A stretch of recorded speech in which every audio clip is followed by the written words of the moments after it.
Sa ngalan ng Ama, at ng Anak, at ng Espiritu Santo. Amen.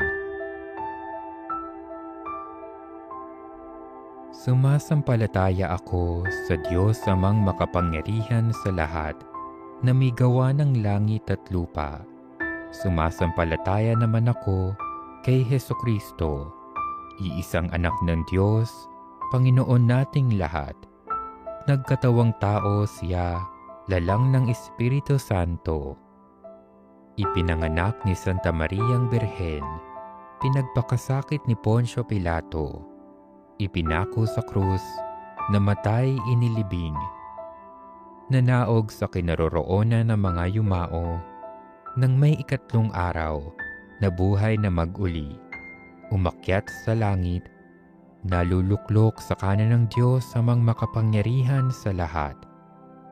Doon magmumulang pariritot, maghuhukom sa nangabubuhay at nangamatay na tao.